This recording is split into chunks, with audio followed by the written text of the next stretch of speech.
All right, here is a video that's all about how to graph that parabola really well by hand. So this is one created in Desmos, but we'll use it as a model for how we can show that counting according to a pattern will help us improve our graphed by hand parabolas. So if you've noticed, when you collect your x-intercepts, your y-intercept, and your vertex, and you know which direction your parabola is facing, you have all the information you need in order to properly graph the parabola. However, sometimes the distance from one point to another can be pretty significant, and so you're not sure how steep or sloped this portion should be, or how much it's expanding as it goes past the x-intercept or the x-axis. And so this is a way to kind of better guide your freehand drawing if you're interested. So the parent function of a quadratic is x squared, okay?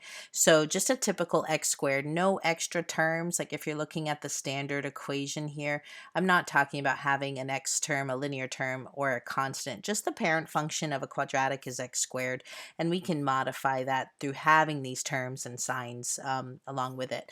But what we're going to do is we're going to imagine that from the vertex, that vertex is a starting point, and we're going to pattern count in order to get points that are in between these fixed points we found and even beyond. So let's say x is 1, okay?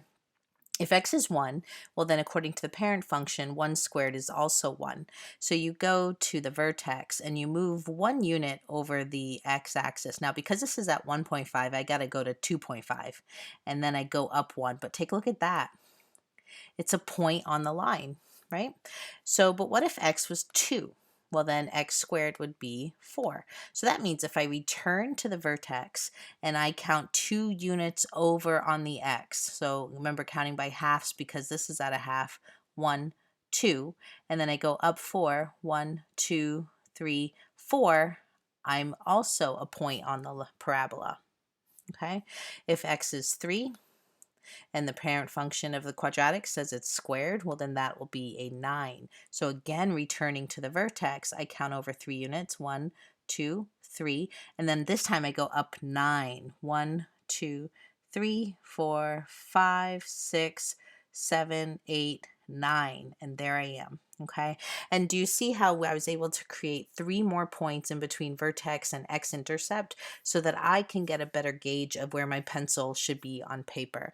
Of course, you can go further. The counting gets to be more significant. I won't do it in the video, but this would be the next one. You'd again return to the vertex. You count over 1, 2, 3, 4, and then up 16, and you should find yourself on the parabola also. So notice I don't have to count to the right and then to the left because of that line of symmetry, and this problem is going through 1.5, right, all the way through there. I don't need to count to the left and the right of the vertex.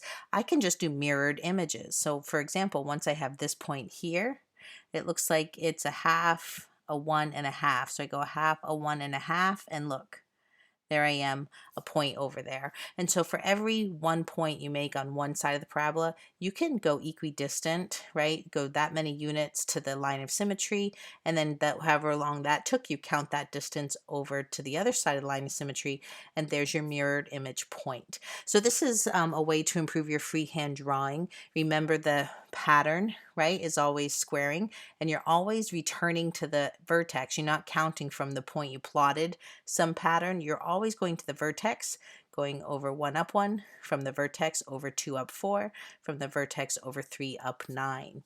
So hopefully that helps you improve your freehand work to get more accurate drawings.